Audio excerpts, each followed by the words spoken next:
Todos televisión, bienvenidos al espacio de las noticias. Miramos de nuevo a la actualidad, a las últimas horas, fijándonos en el conflicto en Oriente Medio, las tensiones también entre China y Taiwán, Filipinas. Corea del Norte está advirtiendo sobre una guerra nuclear, dice que solo falta una chispa, que salte una chispa para que tenga lugar una guerra nuclear. Enseguida miramos a todo esto, mirando también a las palabras de Emmanuel Macron, el primer ministro francés, que reculaba, el presidente francés reculaba en las últimas horas, decía que ahora sí descarta enviar tropas a Ucrania, pendientes también de Alemania, de este error, esta filtración, que dicen ahora que es un error individual. Enseguida andamos en esta cuestión, y también la respuesta por parte de Rusia, que está amenazando con expulsar, con echar a los periodistas alemanes en el caso de que en Berlín hagan lo mismo. Pendientes también de los movimientos por parte de la OTAN con este Steadfast Defender y con una nueva sede que han abierto en Albania. Pendientes de todo esto, empezamos poniendo el foco en Oriente Medio, en las conversaciones durante el fuego entre Hamas y los mediadores que se interrumpieron este martes en El Cairo sin ningún avance, faltando apenas unos días para detener los combates a tiempo para el inicio de Ramadán. Un alto funcionario de Hamas, Bassem Naim, ha dicho a Reuters que el grupo militante palestino presentó su propuesta para un acuerdo de alto el fuego a los mediadores durante 2 días de conversaciones y que estaba esperando una respuesta de los israelíes, que se mantuvieron alejados de esta ronda. El primer ministro Benjamin Netanyahu no quiere llegar a un acuerdo, es lo que dicen, y la pelota ahora está en el tejado de los estadounidenses para presionarlo, para llegar a un acuerdo, es lo que decía el propio Naim. Por su parte, Israel se ha negado a comentar públicamente sobre estas conversaciones en El Cairo, pero los funcionarios han dicho que Israel no ha enviado una delegación a las conversaciones porque exigen que jamás presente una lista de 40 ancianos, enfermos y mujeres rehenes que serían los primeros en ser liberados como parte de una tregua que inicialmente duraría 6 semanas. Por su parte, el ejército de Israel ha informado este martes de la destrucción del túnel más largo descubierto hasta la fecha en la franja de Gaza, el cual fue hallado el pasado 16 de diciembre con unos 4 kilómetros de largo y 3 de ancho. El túnel se extendía desde el campo de refugiados de Jabalia, en el norte de la franja, para terminar a unos 400 metros del cruce de Erez, sin llegar a cruzar al territorio israelí. Por su parte, el ejército de Israel ha dicho este lunes también que la agencia de ayuda de la ONU, la UNRWA, en Gaza empleó a más de 450 agentes militares de Hamas y otros grupos armados, y que Israel ha compartido esta inteligencia con las Naciones Unidas. El portavoz militar ha denunciado ante la prensa que esto no es una coincidencia, sino que es una realidad. Dice que la UNRWA ya está en el centro de una tormenta diplomática por las acusaciones de Israel de que muchos de sus empleados también son miembros de Hamas y que algunos miembros del personal incluso participaron en el ataque de Hamas del 7 de octubre que desató la guerra en Gaza. Desde entonces, Estados Unidos y otros países han suspendido la financiación de la UNRWA. Precisamente, esta agencia, que en respuesta dijo que agradecía toda la información que pudiera incluirse en una investigación independiente de la ONU que se encuentra actualmente en curso. Un día más también nos fijamos en el Mar Rojo. Los hutíes de Yemen han atacado un buque portacontenedores en el Golfo de Adén, pero no hay heridos, es lo que dice el CENTCOM de Estados Unidos. El Comando Central de Estados Unidos dijo que uno de los 2 misiles balísticos antibuque con los que los hutíes de Yemen apuntaron a este buque portacontenedores, el MV-MSC Sky 2, en el Golfo de Adén, impactó en el barco causando daños. Los informes iniciales indican que no hubo heridos. El barco no solicitó asistencia y continuó su camino, es lo que añadía CENTCOM en un comunicado difundido este martes.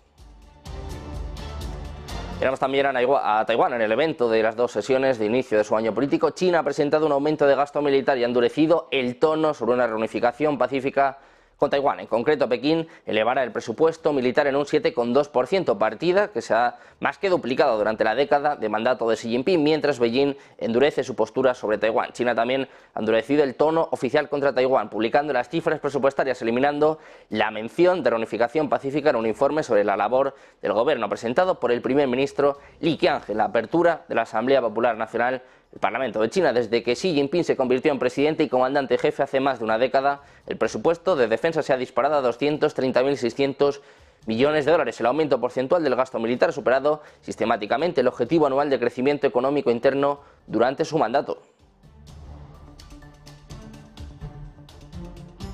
Nos fijamos también en Corea del Norte. El Ministerio de Defensa de Corea del Norte ha instado a Corea del Sur y Estados Unidos a detener los ejercicios militares, diciendo que son ensayos de guerra y advirtiendo sobre las consecuencias. Es lo que informa este martes la agencia KCNA. Un portavoz anónimo del Ministerio de Defensa de Pyongyang dijo que esta denuncia enérgicamente lo que llamó ejercicios militares frenéticos e imprudentes, instándolos a detenerse. Es lo que dice KCNA. Los ejercicios nunca pueden ser defensivos, sino que son un intento de invadir el norte, es lo que dijo este portavoz, destacando su mayor escala y la participación de 11 países miembros del Comando de las Naciones Unidas. Ojo con esto, porque dice una guerra nuclear puede iniciarse incluso Con una chispa, los ejércitos de Corea del Sur y Estados Unidos iniciaron, como les contamos este lunes, sus ejercicios anuales de primavera con el doble de tropas que el año pasado, buscando mejorar sus respuestas a las cambiantes amenazas nucleares y de misiles de Corea del Norte.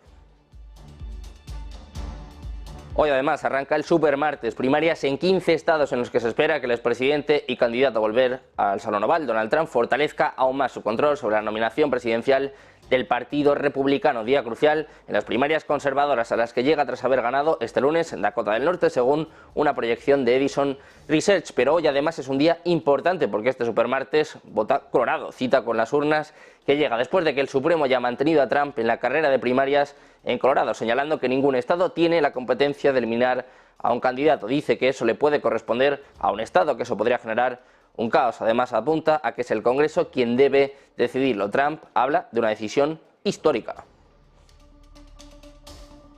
Pendientes también de las palabras del presidente francés Emmanuel Macron, que parece haberse retractado de sus comentarios anteriores sobre el envío de tropas a Ucrania la semana pasada, mientras respondía a preguntas durante una conferencia de prensa tras una reunión de líderes de la Unión Europea en París. Macron dijo que nada debería quedar excluido cuando se hablaba de respaldar a Ucrania en su lucha para defenderse de Rusia. Sin embargo, el líder francés también dijo que no había consenso en esta etapa sobre el despliegue de tropas occidentales en el terreno. Durante una entrevista con la publicación de noticias checa Novinky, en un informe publicado parcialmente este lunes, Macron analizó sus comentarios de la semana pasada, pero enfatizó que Francia no está considerando activamente enviar fuerzas militares a Ucrania. Decía, en respuesta a una pregunta que me hicieron sobre el envío de tropas, dije que nada está fuera de discusión, es lo que recordó Macron sobre su comentario en declaraciones a esta publicación. Ahora recula, se retracta de los comentarios de la pasada semana y dice que no tiene previsto enviar tropas a Ucrania, al menos en un futuro próximo.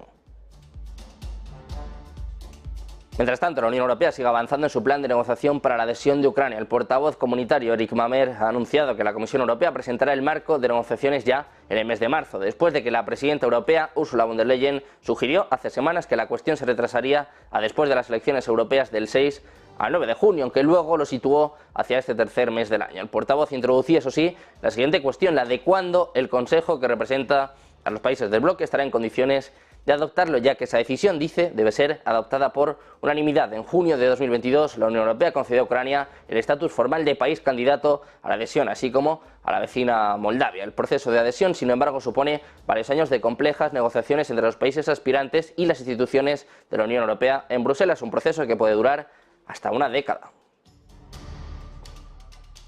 Miramos ahora a Alemania, acusado este lunes a Rusia de filtrar una grabación interceptada de discusiones militares alemanas sobre cómo apoyar a Ucrania contra Rusia, en un intento, dice, de dividir a Europa. Los medios rusos publicaron la semana pasada esta grabación de audio de una reunión de altos oficiales militares alemanes, celebrada por Webex, en la que se discutía sobre armas para Ucrania y un posible ataque de Kiev a un puente en Crimea. Alemania ha confirmado la autenticidad de esta llamada de 38 minutos, diciendo que está investigando lo que llamó un aparente acto de escucha por parte de Rusia, que fue parte, dice, de una guerra de información. Los participantes en la llamada discutían la posible entrega de misiles de crucero Taurus a Kiev, algo que el canciller Olaf Scholz ya ha rechazado varias veces públicamente. También discuten cómo Francia y Gran Bretaña están entregando y operando sus propios misiles de crucero con alcances más cortos. Seguimos mirando a Alemania. Los funcionarios de los países de la OTAN han expresado su preocupación por la seguridad operativa aparentemente descuidada que resultó en la filtración de una conversación entre oficiales militares alemanes, incluido el uso de la plataforma comercial no cifrada Webex para esta reunión. Alguien calificó las medidas indiferentes como poco profesionales y dijo que ese comportamiento se esperaría de personas que nunca han recibido información sobre seguridad, pero no de oficiales militares. Otros dijo que no les sorprendió este error de Alemania, mientras que un tercero dijo que la filtración probablemente resultaría en medidas más estrictas en todos los ámbitos, pero sobre todo en Alemania. Todos pidieron no ser identificados debido a lo delicado de este asunto. Alemania inició una investigación sobre el incidente y este lunes instó a sus aliados a no permitir que Rusia siembre la división entre ellos. También hay declaraciones y reacciones por parte del ministro de Defensa alemán. Boris Pistorius ha comentado este martes que la filtración de audio, donde se puede escuchar a los funcionarios del país discutiendo la guerra en Ucrania, fue resultado de un error individual. En una rueda de prensa, Pistorius ha explicado que un participante se unió a esta reunión a través de una conexión no autorizada. Dice Pistorius, la confianza en Alemania es inquebrantable. Todo el mundo conoce el peligro de este tipo de ataques de escuchas telefónicas y sabe que nadie puede ofrecer una protección del 100%, es lo que comenta el ministro de Defensa alemán, añadiendo que ya había mantenido conversaciones telefónicas con sus aliados sobre este tema. Hay reacción por parte de Rusia. La portavoz del Ministerio de Asuntos Exteriores, María Zaharova, ha dicho que los periodistas alemanes tendrían que abandonar Rusia si Berlín tomaba medidas contra los periodistas rusos en Alemania. Es lo que está informando la agencia de noticias RIA después de las noticias que les estábamos comentando, después de la filtración por parte de Alemania. La respuesta por parte de Rusia es que amenaza con expulsar a periodistas alemanes en el caso de que Berlín haga lo propio. También Rusia dice que los embajadores occidentales en Moscú han estado realizando actuaciones como parte de esa agenda de interferir en los asuntos internos de Rusia. Es lo que ha dicho la portavoz del Ministerio de Asuntos Exteriores ruso, María Zaharova, en una emisión del programa Soloviev Live TV. Anteriormente, el ministro de Asuntos Exteriores ruso, Sergei Lavrov, dijo que había invitado a embajadores de la Unión Europea a una reunión para aclarar la situación antes de las próximas elecciones presidenciales de Rusia, pero que luego se negaron a asistir solo 2 días antes del evento. El máximo diplomático también dijo que Rusia posee información que muestra que las embajadas de la Unión Europea en Moscú están preparando mecanismos para apoyar a la oposición no sistémica, dice Lavrov. Ellos, me refiero a los embajadores de los países occidentales de la OTAN, dedican todo su tiempo a hacer una sola cosa. En primer lugar, interfieren en los asuntos internos de nuestro país. En segundo lugar, literalmente han estado montando representaciones que también tienen algo que ver con interferir en los asuntos internos de Rusia. Es lo que dice la portavoz del Ministerio de Asuntos Exteriores ruso, María Zaharova.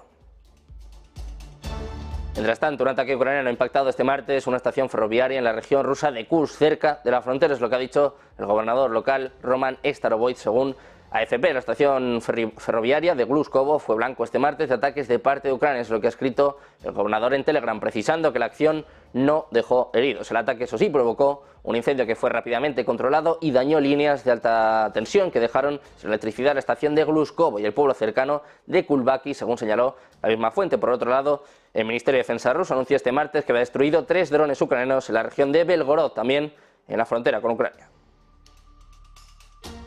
Precisamente miramos a Ucrania, que refuerza su apuesta por tácticas de guerra asimétrica con las que está golpeando a Rusia en el aire y el mar para compensar la superioridad en el frente de las fuerzas del Kremlin, que ganan terreno en varias zonas del frente, aprovechando el déficit de munición en la artillería que sufre Kiev por los atrasos en la ayuda militar occidental, según está informando la agencia EFE. El último episodio de esta guerra asimétrica con la que Ucrania intenta desafiar la abrumadora superioridad de la aviación y la flota rusa se ha producido este martes con un ataque con drones navales que, según la inteligencia militar ucraniana, ha destruido un barco de patrulla ruso cerca del estrecho de Kerch, en el extremo oriental de la península de Crimea. Para este golpe, el GUR ha utilizado drones Magura V5 desarrollados recientemente por Ucrania para destruir buques militares rusos en el Mar Negro y seguir aumentando la presión sobre la flota rusa, cuyo repliegue hacia el este ha permitido a Ucrania reanudar la exportación de cereales a través de algunos de sus puertos.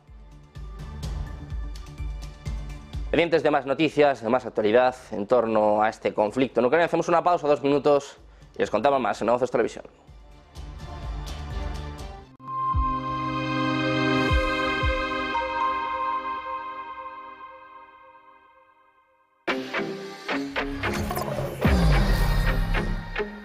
¿Quieres invertir en bolsa?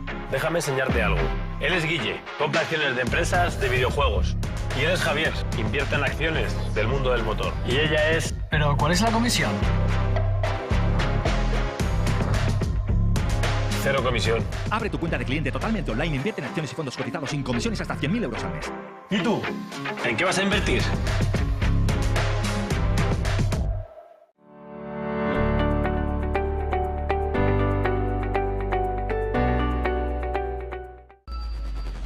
Localizarnos ahora es más fácil. La economía a tu alcance. Empresas. Inversiones. Tecnología. Ya en la app de Movistar. Vive la economía. Negocios Televisión.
Ya estamos de vuelta en Negocios Televisión, seguimos mirando a la actualidad, a las últimas horas, y nos fijamos de nuevo en Ucrania. Ha destruido 18 aviones rusos, 18 aviones no tripulados rusos. Las fuerzas ucranianas destruyeron 18 de los 22 vehículos aéreos no tripulados rusos lanzados este lunes, según un mensaje publicado en Telegram por la Fuerza Aérea de Ucrania. El ataque de los UAV rusos tuvo como objetivo la región de Odessa y, al parecer, 4 de los UAV alcanzaron sus objetivos. El resto fueron interceptados y destruidos por unidades de misiles antiaéreos de la Fuerza Aérea de Ucrania y grupos de fuego móviles de las Fuerzas Armadas de Ucrania, según cuentan en un comunicado.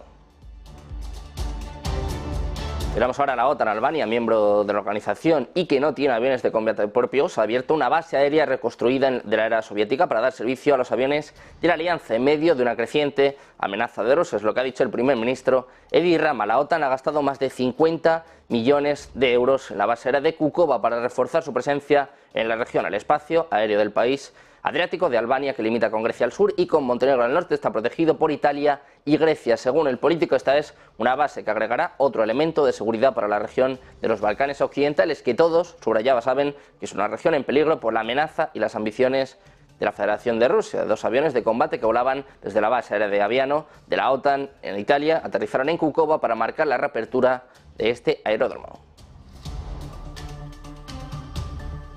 Suecia, por su parte, está en camino de convertirse en el miembro número 32 de la OTAN en unos días, después de que el Parlamento de Hungría, el último escollo, ratificara su adhesión hace una semana, poniendo fin a 2 siglos de no alineación militar. El país nórdico solicitó su ingreso en la OTAN junto a Finlandia tras el inicio del conflicto entre Rusia y Ucrania. Según una encuesta realizada por la firma de analistas Indicator para la emisora sueca SR, el 55% de los suecos cree que el país escandinavo ha hecho demasiados sacrificios para unirse a la OTAN. Mientras tanto, el 77% cree que la seguridad de Suecia se ve reforzada por su membresía. La encuesta preguntó a 2.413 personas durante febrero, pero nos hicieron preguntas sobre el tipo de sacrificios con los que la gente estaba en desacuerdo. Miramos ahora a Argentina. Los trabajadores de la agencia estatal de noticias Telam organizaron un abrazo simbólico este lunes en la sede del medio, después de que el presidente argentino Javier Milei anunciara su cierre, una medida que podría dejar a 700 empleados en la calle. Tras el anuncio de Milei en su discurso de apertura de sesiones ante la Asamblea Legislativa del pasado viernes, la agencia amaneció este lunes con su sitio web caído bajo la leyenda página en reconstrucción, el ingreso a su sede vallado y con custodia policial, mientras que toda su plantilla fue notificada para no acudir al puesto de trabajo durante una semana, aunque eso sí, con su sueldo. Rápidamente, sus trabajadores y los sindicatos de empresa organizaron un acto que contó con la participación de los principales líderes sindicales de Argentina, entre ellos Pablo Moyano, de la Confederación General del Trabajo, el más grande del país, que anunció la posibilidad de repensar una huelga general como la vivida el 24 de enero, en conjunto con todos los gremios del territorio. Miramos ahora a China. El Parlamento chino ha comenzado su reunión anual y, tal y como se esperaba, ha hecho la presentación oficial de sus metas para este año. Bajo la promesa de que Pekín avanzará en la transformación de su modelo económico, China se marca un objetivo de crecimiento económico de cerca del 5% este año. El primer ministro Li Qiang ha sido el encargado de hacer la apuesta de largo de esta marca, prometiendo medidas para transformar el modelo de desarrollo del país, frenar el exceso de capacidad industrial y abordar los peligros en el sector inmobiliario y la deuda municipal. Li anunció un objetivo de crecimiento similar al del año pasado y dijo que alcanzarlo no será fácil. Beijing pretende tener una postura fiscal proactiva y una política monetaria prudente. El objetivo tiene en cuenta la necesidad de impulsar el empleo y los ingresos y prevenir y desactivar riesgos. China planea tener un déficit presupuestario del 3% de la producción económica frente al 3,8% revisado del año pasado. China ha comenzado el año con una caída del mercado de valores y una deflación a niveles no vistos desde la crisis financiera mundial de 2008-2009. La crisis inmobiliaria y los problemas de deuda de los gobiernos locales persisten y elevan la presión sobre los líderes chinos. Mientras tanto, la actividad de servicios en China continuó creciendo en febrero, pero a ritmo más lento desde noviembre de 2023. El índice Caixin ajustado estacionalmente llegó a 52,5 puntos por debajo de los 52,7 de enero. El índice compuesto de producción marcó 52,5 puntos, sin cambio con respecto a enero. Así, la actividad empresarial se mantiene en territorio de crecimiento por 14º mes consecutivo. Pendientes también de los principales índices de Wall Street, que caían este lunes tras los máximos históricos alcanzados por el S&P 500 y el Nasdaq en la sesión anterior, ya que los inversores hicieron una pausa al inicio de una semana repleta de datos económicos clave. Por ejemplo, a las 2:40 el promedio industrial Dow Jones perdía 151 puntos, o un 0,39%. El índice S&P cedía 7,97 puntos, o un 0,16%. Y el Nasdaq restaba 25 puntos, o un 0,15%. Por su parte, la Comisión Europea ha sancionado a Apple con 1.800 millones de euros por abuso de posición en la distribución de música en streaming tras las quejas de plataformas como Spotify de que la compañía impedía a la plataforma informar a los usuarios de iPhone o iPad de formas de suscripción alternativas al acceso directo desde la tienda online que la multinacional instala en sus dispositivos en la App Store. Miramos también a Elon Musk, que ya no es la persona más rica del mundo. Por primera vez en 9 meses, las acciones de Tesla perdieron un 7,2% este lunes por las malas ventas en China, lo que redujo la fortuna de Musk a 197.700 millones de dólares. Ahora es Jeff Bezos quien ostenta el trono con sus 200.300 millones de dólares de patrimonio neto por primera vez desde 2021. Además, el jefe de Tesla y SpaceX podrá sufrir un nuevo golpe. Un juez de Delaware ha anulado su paquete salarial de 55.000 millones de dólares en la automovilística después de la reclamación de un inversor que cuestionó el plan de compensación de Elon Musk. Pendientes también del oro, la onza de oro Troy, activo refugio, registraba en la tarde de este lunes una subida del 1,65% hasta los 2.117 dólares y con sus máximos históricos de 2.135, precio que marcó el pasado 4 de diciembre a la vista. A propósito de este repunte, los expertos de Banca March han explicado en un informe que se debe a datos económicos peores de lo esperado en Estados Unidos. Dice que los indicadores de confianza publicados el viernes decepcionaron y señalaron un menor dinamismo de cara a los próximos meses, un dato que en su conjunto apunta a un menor optimismo del consumidor estadounidense. Pendientes también de Bitcoin, ha alcanzado los 68.000 dólares, acercándose a máximos históricos después de subidas en torno al 7% en las últimas 24 horas, prácticamente un 30% en la última semana. Ahora mismo vemos ligeras caídas, ligeros retrocesos, como ven cotiza en torno a los 67.762 dólares, pero se ha quedado a nada, a un 1% de marcar nuevos máximos históricos, subidas en torno al 60% de lo que llevamos de año. Después de la aprobación de los ETFs ha vuelto el FOMO, ha vuelto también la entrada de dinero institucional. Bitcoin está a nada, poco menos de 1.000 dólares de alcanzar nuevos máximos históricos en un rally que está viniendo, por cierto, justo antes del halving. Miramos también a Francia, que se prepara para legislar y frenar a las compañías de moda ultra rápida. Según un nuevo proyecto de ley del lado oficialista, las marcas de moda con una rotación de productos ultra rápida, como por ejemplo la China Shein, deberían estar sujetas a sanciones de hasta el 50% del precio de venta de sus prendas. Para contrarrestar su impacto ambiental, los diputados denuncian cómo, en lugar de renovar sus colecciones 4 veces al año, como las marcas de ropa tradicionales, ofrecen miles de productos nuevos al día, lo que incita a un gasto excesivo y a una contaminación innecesaria. Según el texto, esta evolución del sector de la confección hacia una moda efímera que combina volúmenes cada vez mayores y precios bajos está influyendo en los hábitos de compra de los consumidores al crear impulsos de compra y una necesidad constante de renovación con consecuencias medioambientales, sociales y económicas. Miramos también a España. El Gobierno tramitará de urgencia en el Consejo de Ministros de este martes la creación de la Sociedad Española para la Transformación Tecnológica, la SET, la nueva empresa pública conocida como SEPI Digital, con la que el Ejecutivo aspira a movilizar 20.000 millones de euros en inversiones tecnológicas, con la que se prevé controlar la entrada del Estado en Telefónica. El ministro para la Transformación Digital y de la Función Pública, José Luis Escrivá, señaló el pasado lunes que la idea del Ejecutivo es tramitar de urgencia la creación de la SET en el Consejo de Ministros, si bien se estima que la aprobación del Real Decreto que establecerá la creación de la nueva entidad tendrá lugar en 2 o 3 meses.